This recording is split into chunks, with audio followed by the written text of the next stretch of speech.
जय श्री कृष्णा, जय श्री राधे। श्री कृष्ण की कृपा आप सभी पर बनी रहे। स्वागत है आपका हरि का पंचांग चैनल पर। आज से आप इस चैनल पर मार्गशीर्ष महात्म का आनंद लेंगे। आज आप श्रवण करेंगे मार्गशीर्ष महात्म यानी कि अगहन मास यानी कि मंगसिर मास के महात्म का पहला अध्याय। पहले अध्याय में मार्गशीर्ष मास में पवित्र स्नान के फल के बारे में बताया गया है। यह फल के बारे में जो भी वर्णन किया गया है वह गोपियों को कृष्ण जी ने बताया था। जय श्री गणेश। आइए आरंभ करते हैं। सूत जी ने कहा, मैं माधव कृष्ण को नमस्कार करता हूँ, जो देवकी के पुत्र हैं, सभी लोगों के आनंद का कारण हैं और सांसारिक सुख और मोक्ष के दाता हैं, और जो अपने भक्तों से प्रेम करते हैं। अपने पूर्वज यानी कि विष्णु, राम की पत्नी, देवों के स्वामी जो श्वेत द्वीप में आराम से बैठे थे, उनको प्रणाम करने के बाद चतुर्मुखी भगवान यानी कि भगवान ब्रह्मा ने उनसे इस प्रकार पूछा। ब्रह्मा ने कहा, हे ऋषिकेश, ब्रह्मांड के निर्माता, हे देवों के भगवान, जिनकी महिमा सुनना सराहनीय है, हे सर्वज्ञ भगवान, मुझे बताएं कि वर्तमान में क्या पूछा जा रहा है। पूर्व में आपके द्वारा यह घोषणा की गई थी, महीनों में मैं मार्गशीर्ष हूँ। मैं उस मास का महात्म संक्षेप में जानना चाहता हूँ। उस मास का स्वामी यानी कि अध्यक्ष देवता कौन है, उपहार में क्या देना है, पवित्र स्नान कैसे किया जाता है, इसकी प्रक्रिया क्या है, उस अवसर पर पुरुषों को क्या करना चाहिए, हे राम भगवान, क्या खाना चाहिए, क्या बोलना चाहिए, पूजा ध्यान मंत्र आदि के द्वारा कौन से संस्कार किए जाने चाहिए, हे अच्युत, मुझसे सब कुछ कहो। श्री भगवान ने कहा, हे ब्रह्मा, समस्त लोकों के दाता, आपने अच्छी तरह पूछा। जब मार्गशीर्ष का पवित्र संस्कार किया जाता है तो इष्ट पूर्ता आदि सहित अन्य सभी संस्कार भी किए जाते हैं, अर्थात बलिदान, सार्वजनिक उपयोगिता के कार्य जैसे विश्राम गृहों का निर्माण, कुओं और तालाबों की खुदाई भी की जाती है। हे पुत्र, यदि मार्गशीर्ष में कोई भी पवित्र अनुष्ठान किया जाता है तो व्यक्ति को वह पुण्य प्राप्त होता है जो सभी तीर्थों में स्नान करने और सभी यज्ञों को करने से प्राप्त होता है। हे पुत्र, मार्गशीर्ष के महात्म्य को सुनने से वह लाभ प्राप्त होता है जो मनुष्य, तुला पुरुष आदि के दान से प्राप्त करता है। मैं कभी भी मनुष्यों द्वारा यज्ञ, वेदों के अध्ययन, दान आदि से, सभी तीर्थों में स्नान करने से, त्याग से या योग के माध्यम से नहीं जीता जा सका हूँ। अन्य महीनों में मैं पवित्र स्नान, दान, पूजा, ध्यान, मौन व्रत, जप और अन्य चीज़ों से मार्गशीर्ष महीने की तरह आसानी से नहीं जीता जाता। यह सोचकर कि यह मुझे प्राप्त करने का साधन है, देवताओं ने अन्य धर्मों आदि की रचना की है और इस प्रकार मार्गशीर्षक को स्वर्ग के निवासियों देवताओं द्वारा एक अच्छी तरह से संरक्षित रहस्य बना दिया गया है। मार्गशीर्ष वो महीना है जो मुझे प्राप्त करने के लिए अनुकूल है। इसमें अवश्य ही उन पुण्य कर्म वाले लोगों द्वारा पवित्र अनुष्ठान किया जाना चाहिए जो मेरे प्रति समर्पित हैं। भारत के क्षेत्र भूमि में जो लोग मार्गशीर्ष में पवित्र संस्कार नहीं करते हैं, उन्हें पापी के रूप में जाना जाता है। वे कलयुग से भ्रमित हैं। हे प्रिय, माघ महीने में जब सूर्य मकर राशि में होता है तो मनुष्य को वह लाभ मिलता है जो 8 महीनों में प्राप्त होता है। बैसाख मास में 100 गुना माघ का पुण्य प्राप्त होता है। सूर्य के तुला राशि में होने पर 1000 गुना पुण्य प्राप्त होता है। सूर्य वृश्चिक राशि में हो तो करोड़ गुना। इसलिए मार्गशीर्ष सबसे श्रेष्ठ है। इसीलिए मैं इसे हमेशा पसंद करता हूँ। यदि कोई मनुष्य भोर को उठकर विधि के अनुसार विधि पूर्वक पवित्र स्नान करे तो हे मेरे पुत्र, मैं उससे प्रसन्न होता हूँ और अपना प्राण भी उसे दे देता हूँ। इस संबंध में एक कहानी सुनो। हे पुत्र सुनो, नंदा चरवाहा था। वह चरवाहा एक महान आत्मा था जो पृथ्वी पर बहुत प्रसिद्ध हुआ। उसकी गोकुल नामक बस्ती में हजारों ग्वाले रहते थे। हे निष्पाप, उनका मन पहले मेरे स्वरूप में आसक्त हो गया था। मैंने उन्हें मार्गशीर्ष महीने में पवित्र स्नान करने का विचार दिया।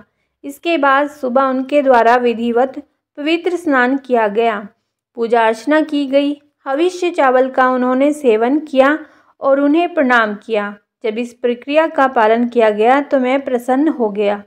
सचमुच मैंने प्रसन्न होकर उन्हें वरदान दिया है। मेरा अपना स्वत्व उन्हें मेरे द्वारा प्रदान किया गया था।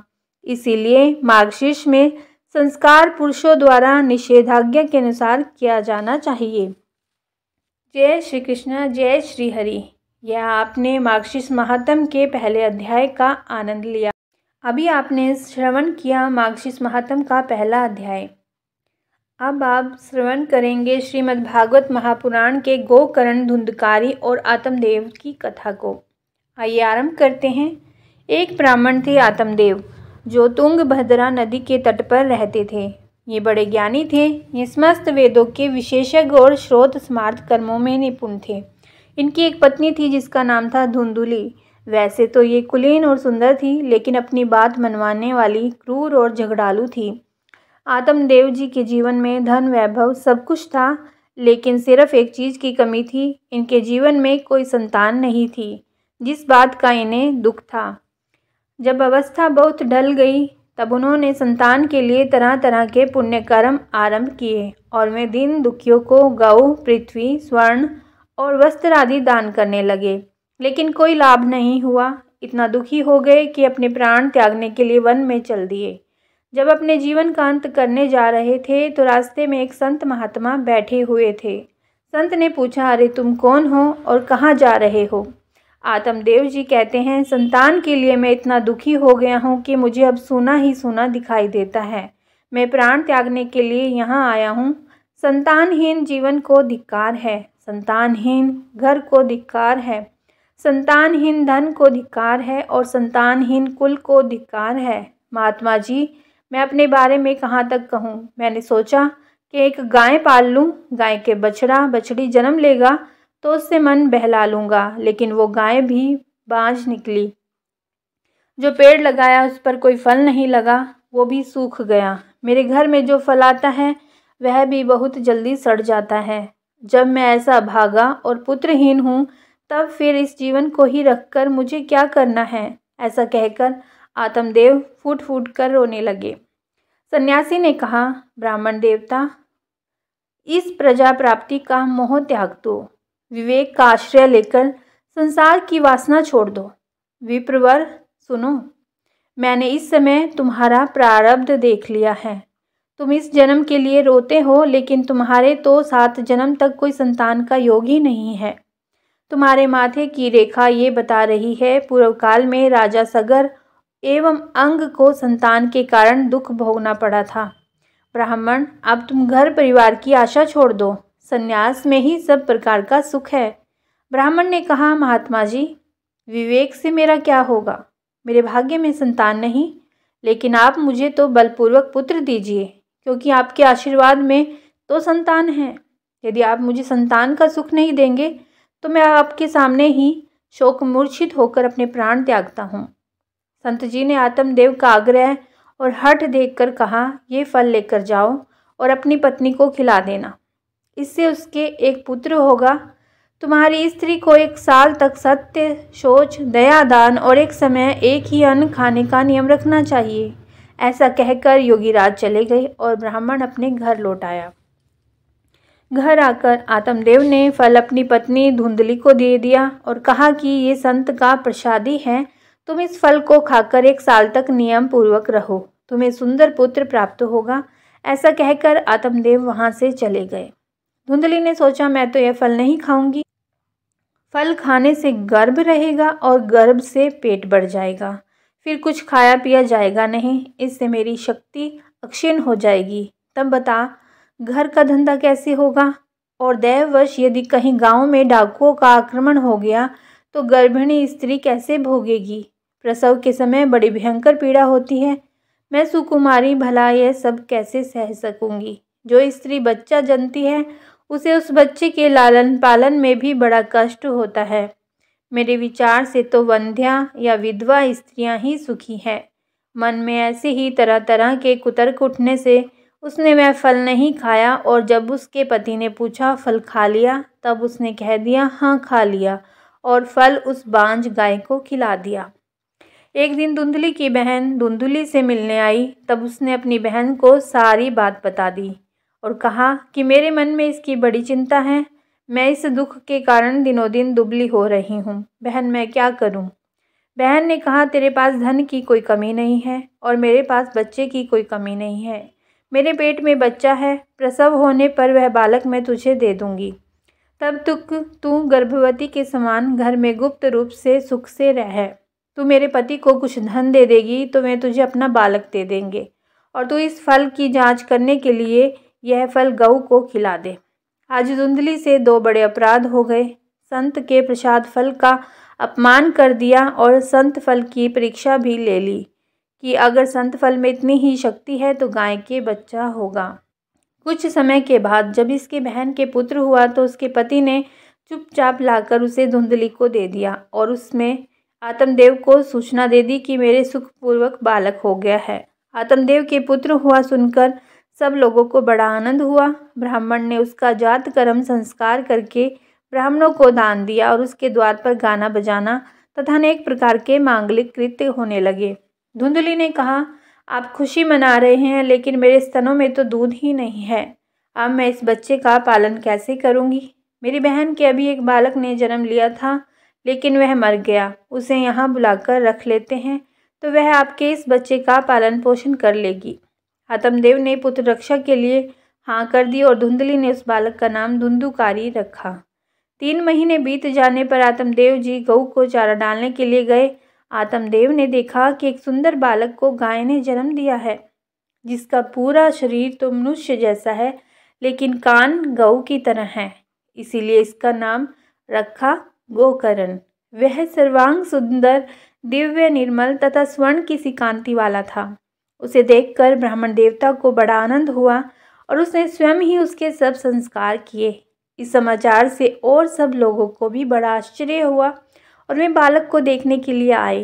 कुछ समय बीत जाने पर दोनों बालक जवान हुए। उनमें गोकर्ण तो बड़ा पंडित और ज्ञानी हुआ, किंतु धुंधुकारी बड़ा ही दुष्ट निकला। स्नान, शौच आदि ब्राह्मणोचित आचारों का उसमें नाम भी नहीं था और न खान पान का ही कोई परहेज था।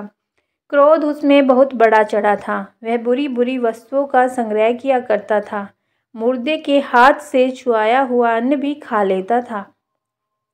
दूसरों की चोरी करना और सब लोगों से द्वेष बढ़ाना उसका स्वभाव बन गया था। छिपे छिपे वह दूसरों के घरों में आग लगा देता था। दूसरों के बालकों को खिलाने के लिए गोद में लेता और उन्हें चट कुएं में डाल देता। हिंसा का उसे व्यसन सा हो गया था। हर समय वह अस्त्र शस्त्र धारण किए रहता और बेचारे अंधे और दीन दुखियों को व्यर्थ तंग करता। चांडालों से उसका विशेष प्रेम था। बस हाथ में फंदा लिए कुत्तों की टोली के साथ शिकार की टोह में घूमता रहता था। अंत में वह वैश्यों के जाल में फंस गया। उसने अपने पिता की सारी संपत्ति नष्ट कर दी। एक दिन माता पिता को मारपीट कर घर के सब बर्तन भांडे उठा ले गया। जब आत्मदेव की सारी संपत्ति नष्ट हो गई तो आत्मदेव फूट फूट कर रोने लगा और बोला, इससे तो इसकी माँ का बाँझ रहना ही अच्छा था। कुपुत्र तो बड़ा ही दुखदाई होता है। अब मैं कहाँ रहूँ, कहाँ जाऊँ? मेरे इस संकट को कौन काटेगा? हाय, मेरे ऊपर तो बड़ी विपत्ति आ पड़ी है। इस दुख के कारण अवश्य मुझे एक दिन प्राण छोड़ने पड़ेंगे। इसके बाद गोकर्ण का आत्मदेव को उपदेश दिया जाता है। वह इस प्रकार से है। उसी समय परम ज्ञानी गोकर्ण जी वहाँ आ गए। गोकर्ण जी कहते हैं, पिताजी, यह संसार असार है। यह अत्यंत दुख रूप और मोह में डालने वाला है। पुत्र किसका, धन किसका? स्नेहवान पुरुष रात दिन दीपक के समान जलता रहता है। सुख ना तो इंद्र को है और ना चक्रवर्ती राजा को ही सुख है। सुख तो केवल विरक्त एकांतजीवी मुनि को है। यह मेरा पुत्र है। इस अज्ञान को छोड़ दीजिए। मोह से नरक की प्राप्ति होती है। यह शरीर तो नष्ट होगा ही, इसीलिए सब कुछ छोड़कर वन में चले जाइए। गोकर्ण के वचन सुनकर आत्मदेव के मन में वैराग्य जागृत हुआ और वन में जाने के लिए तैयार हुआ और उनसे कहने लगा, बेटा, वन में रहकर मुझे क्या करना चाहिए, यह मुझसे विस्तार पूर्वक कहो। गोकर्ण ने कहा, पिताजी, यह शरीर हड्डी मांस और रुधिर का पिंड है। इसे आप मैं मानना छोड़ दें और स्त्री पुत्र आदि को अपना कभी न माने। इस संसार को रात दिन अक्षुण्ण भंगुर देखें। इसकी किसी भी वस्तु को स्थायी समझकर उसमें राग न करें। बस एकमात्र वैराग्य रस के रसिक होकर भगवान की भक्ति में लगे रहें। भगवत जन ही सबसे बड़ा धर्म है। निरंतर उसी का आश्रय लिए रहें। अन्य सब प्रकार के लौकिक धर्मों से मुख मोड़ ले। सदा साधुजनों की सेवा करें। भोगों की लालसा को पास न फटकने दें तथा जल्दी से जल्दी दूसरों के गुण दोषों का विचार करना छोड़कर एकमात्र भगवत सेवा और भगवान की कथाओं के रस का ही पान करें। आत्मदेव ने गोकर्ण की बात सुनकर 60 वर्ष की आयु में घर का त्याग कर दिया और आत्मदेव ने वन में रहकर दिन रात भगवान का भजन किया और नियम पूर्वक भागवत के 10वें स्कंद का पाठ किया, जिससे उसे भगवान श्री कृष्णचंद्र को प्राप्त कर लिया। पिता वन में चले गए, लेकिन माँ की आसक्ति अभी परिवार में थी। एक दिन धुंधुकारी ने अपनी माता को बहुत पीटा और कहा, बता धन कहाँ रखा है, नहीं तो अभी तेरी जलती हुई लकड़ी से खबर लूँगा। धुंधुकारी की इस बात से डरकर धुंधुली कुएं में गिर पड़ी और उसकी मौत हो गई। योगनिष्ठ गोकर्ण जी तीर्थ यात्रा के लिए निकल गए, क्योंकि उन्हें किसी प्रकार का सुख दुख नहीं होता था। माँ की मृत्यु के बाद धुंधुकारी 5 वेश्याओं के साथ घर में रहने लगा। दिन रात उन वेश्याओं की सेवा में लगा रहता और सारे गलत काम करता। एक दिन ये चोरी करके बहुत सारा धन लाया। चोरी का बहुत माल देखकर रात्रि के समय स्त्रियों ने विचार किया कि यह नित्य ही चोरी करता है, इसीलिए इसे किसी दिन अवश्य राजा पकड़ लेगा। राजा यह सारा धन छीनकर इसे निश्चय ही प्राणदंड देगा, तो क्यों न हम ही इसे मार डालें। ऐसा निश्चय कर उन्होंने सोए हुए धुंधुकारी को रस्सियों से कस दिया और उसके गले में फांसी लगाकर उसे मारने का प्रयत्न किया। इससे जब वह जल्दी न मरा तो उन्हें बड़ी चिंता हुई। तब उन्होंने उसके मुख पर बहुत से दहकते अंगारे डाले। इससे वह अग्नि की लपटों से बहुत छटपटाकर मर गया। उन्होंने उसके शरीर को एक गड्ढे में डालकर गाड़ दिया। वे उल्टाएं धुंधुकारी की सारी संपत्ति समेटकर वहां से चंपत हो गई। उनके ऐसे ना जाने कितने पति थे और धुंधुकारी अपने कुकर्मों के कारण भयंकर प्रेत बन गया। जब गोकर्ण ने लोगों के मुख से धुंधुकारी की मृत्यु का समाचार सुना, तब उन्होंने उसका गया जी में श्राद्ध किया और भी जहाँ जहाँ वे जाते थे उसका श्राद्ध अवश्य करते थे। इस प्रकार घूमते घूमते गोकर्ण जी अपने नगर में आए और रात्रि के समय दूसरों की दृष्टि से बचकर सीधे अपने घर के आंगन में सोने के लिए पहुँचे। वहाँ अपने भाई को सोया देख आधी रात के समय धुंधुकारी ने अपना बड़ा विकट रूप दिखाया। वह कभी भेड़ा, कभी हाथी, कभी भैंसा, कभी इंद्र और कभी अग्नि का रूप धारण करता। अंत में वह मनुष्य के आकार में प्रकट हुआ। गोकर्ण ने कहा, तू कौन है? रात्रि के समय ऐसे भयानक रूप क्यों दिखा रहा है? गोकर्ण के इस प्रकार पूछने पर वह बार बार जोर जोर से रोने लगा। उसमें बोलने की शक्ति नहीं थी, इसीलिए उसने केवल संकेत मात्र किया। तब गोकर्ण ने अंजलि में जल लेकर उसे अभिमंत्रित करके उस पर छिड़का। इससे उसके पापों का कुछ शमन हुआ और वह इस प्रकार कहने लगा, मैं तुम्हारा भाई हूँ। मेरा नाम है धुंधुकारी। मैंने अपने ही दोष से अपना ब्राह्मणत्व नष्ट कर दिया। मेरे कुकर्मों की गिनती नहीं की जा सकती। मैं तो महान अज्ञान में चक्कर काट रहा था, इसी से मैंने लोगों की बड़ी हिंसा की। अंत में उल्टा स्त्रियों ने मुझे तड़पा तड़पा कर मार डाला। इसी से अब प्रेत योनि में पड़कर यह दुर्दशा भोग रहा हूँ। भाई, तुम दया के समुद्र हो, अब किसी प्रकार जल्दी ही मुझे इस योनि से छुड़ाओ। गोकर्ण ने धुंधुकारी की सारी बातें सुनी और कहा, भाई, मुझे इस बात का बड़ा आश्चर्य है। मैंने तुम्हारे लिए विधि पूर्वक गया जी में पिंडदान किया, फिर भी तुम प्रेत योनि से मुक्त कैसे नहीं हुए? प्रेत ने कहा, मेरी मुक्ति सैकड़ों गया श्राद्ध करने से भी नहीं हो सकती। अब तो तुम इसका कोई और उपाय सोचो। गोकर्ण को बड़ा आश्चर्य हुआ। वे कहने लगे, यदि सैकड़ों गया श्राद्धों से भी तुम्हारी मुक्ति नहीं हो सकती, तब तो तुम्हारी मुक्ति असंभव ही है। अच्छा, अभी तो तुम निर्भय होकर अपने स्थान पर रहो। मैं विचार करके तुम्हारी मुक्ति के लिए कोई दूसरा उपाय करूँगा। गोकर्ण ने रात भर विचार किया, तब भी उन्हें कोई उपाय नहीं सूझा। प्रातःकाल उनको आया देख लोग प्रेम से उनसे मिलने आए। तब गोकर्ण ने रात में जो कुछ जिस प्रकार हुआ था वह सब उन्हें सुना दिया। उनमें जो लोग विद्वान, योगनिष्ठ, ज्ञानी और वेदज्ञ थे, उन्होंने भी अनेकों शास्त्रों को उलट पलट कर देखा, तो भी उसकी मुक्ति का उपाय न मिला। तब सबने यही निश्चय किया कि इस विषय में सूर्य नारायण जो आज्ञा करें वही करना चाहिए। गोकर्ण ने अपने तपोबल से सूर्य की गति को रोक दिया। उन्होंने स्तुति की, भगवान आप सारे संसार के साक्षी हैं, मैं आपको नमस्कार करता हूँ। आप मुझे कृपा करके धुंधकारी की मुक्ति का साधन बताइए। गोकर्ण की प्रार्थना सुनकर सूर्यदेव ने दूर से ही स्पष्ट शब्दों में कहा, श्रीमद्भागवत से मुक्ति हो सकती है, इसीलिए तुम उसका सप्ताह पारायण करो। अब गोकर्ण जी भगवत जी की तैयारी करने लगे। देश और गांवों से अनेक लोग कथा सुनने के लिए आए।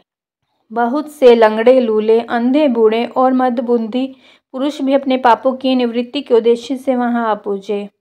इस प्रकार वहां इतनी भीड़ हो गई कि उसे देखकर देवताओं को भी आश्चर्य होता था।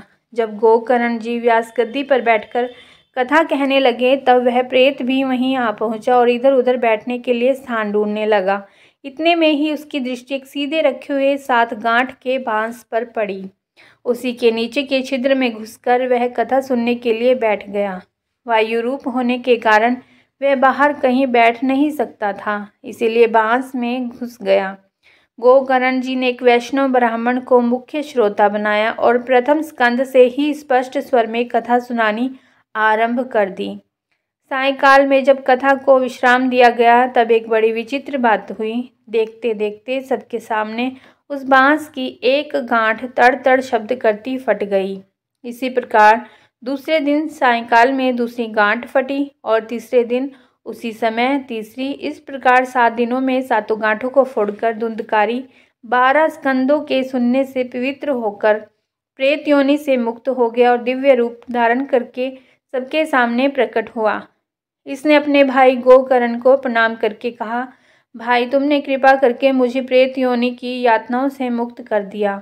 यह प्रेत पीड़ा का नाश करने वाली श्रीमद्भागवत की कथा धन्य है तथा श्री कृष्णचंद्र के धाम की प्राप्ति कराने वाला इसका सप्ताह पारायण भी धन्य है। विद्वानों ने देवताओं की सभा में कहा है कि जो लोग इस भारतवर्ष में श्रीमद्भागवत की कथा नहीं सुनते उनका जन्म व्यर्थ है। सब प्रकार के दोषों की निवृत्ति के लिए एकमात्र यही साधन है। जो लोग भागवत की कथा से वंचित हैं वे तो जल में बुदबुदे और जीवों में मच्छरों के समान केवल मरने के लिए ही पैदा होते हैं। भला प्रभाव से जड़ और सूखे हुए बांस की गांठें फट सकती हैं, उस भागवत कथा का श्रवण करने से चित्त की गांठों का खुल जाना कौन सी बड़ी बात है। सप्ताह श्रवण करने से मनुष्य के हृदय की गांठ खुल जाती है, उसके समस्त संशय छिन्न भिन्न हो जाते हैं और सारे कर्म क्षीण हो जाते हैं। यह भागवत कथा रूप तीर्थ संसार के कीचड़ को ढोने में बड़ा ही पटु है। उसी समय बैकुंठवासी पार्षदों के सहित एक विमान उतरा। उससे सब और मंडलाकार प्रकाश फैल रहा था। सब लोगों के सामने ही धुंधकारी उस विमान पर चढ़ गया। तब उस विमान पर आए हुए पार्षदों को गोकर्ण ने देखा। गोकर्ण जी महाराज उनसे कहते हैं, यहाँ पर इतने श्रोतागण हैं, लेकिन उन सब के लिए आप लोग एक साथ बहुत से विमान क्यों नहीं लाए। हम देखते हैं कि यहाँ सभी ने समान रूप से कथा सुनी है, फिर फल में इस प्रकार का भेद क्यों हुआ, यह बताइए। भगवान के सेवकों ने कहा, हे मानद, इस फल भेद का कारण इनके श्रवण का भेद ही है। यह ठीक है कि श्रवण तो सबने समान रूप से ही किया है, किंतु इसके जैसा मनन नहीं किया। इसी से एक साथ भजन करने पर भी उसके फल में भेद रहा। इस प्रेत ने 7 दिनों तक निराहार रहकर श्रवण किया था तथा सुने हुए विषय स्थिर चित्त से यह खूब मनन निधि ध्यासन भी करता रहा था। जो ज्ञान दृढ़ नहीं होता वह व्यर्थ हो जाता है। इसी प्रकार ध्यान न देने से, श्रवण का, संदेह से, मंत्र का और चित्त के इधर उधर भटकते रहने से जब कभी कोई फल नहीं होता।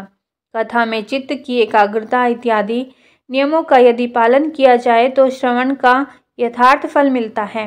यदि ये श्रोता फिर से श्रीमद्भागवत की कथा सुने तो निश्चय ही सबको बैकुंठ की प्राप्ति होगी और गोकर्ण जी आपको तो भगवान स्वयं आकर गोलोक धाम में ले जाएंगे। यूँ कहकर वे सब पार्षद हरि कीर्तन करते बैकुंठ लोक को चले गए। श्रावण मास में गोकर्ण जी ने फिर उसी प्रकार सप्ताह क्रम से कथा कही और उन श्रोताओं ने उसे फिर सुना। अब की बार इस कथा की समाप्ति पर भक्तों से भरे हुए विमानों के साथ भगवान प्रकट हुए। सब ओर से खूब जय जयकार और नमस्कार की ध्वनियाँ होने लगी।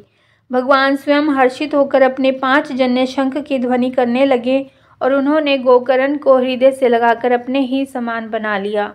उन्होंने क्षण भर में ही अन्य सब श्रोताओं को भी मेघ के समान श्यामवरण रेशमी पीताम्बरधारी तथा किरीट और कुंडल आदि से विभूषित कर दिया।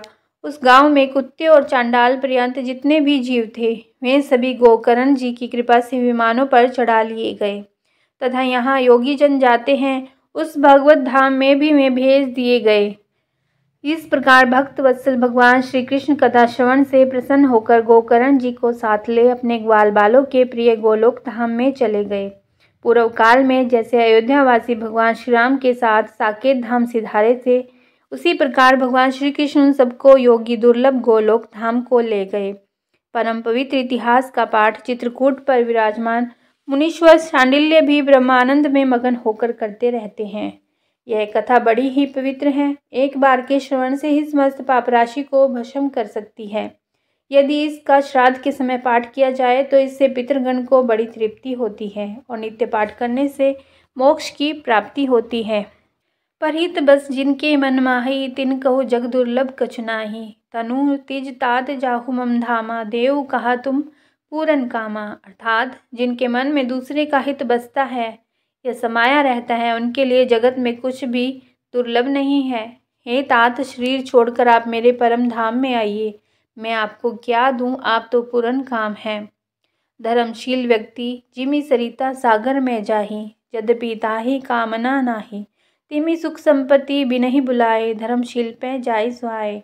जैसे सरिता उबड़ खाबड़ पथरीले स्थानों को पार करते हुए पूर्ण रूप से निष्काम भाव से समुद्र में जा मिलती है, उसी प्रकार धर्मरथ पर आसीन मनुष्य के पास उसके ना चाहते हुए भी समस्त सुख संपत्ति रिद्धियाँ सिद्धियाँ अपने आप आ जाती हैं। सत्य तो यह है कि वे उसकी दासीता ग्रहण करने के लिए लालायित रहती हैं।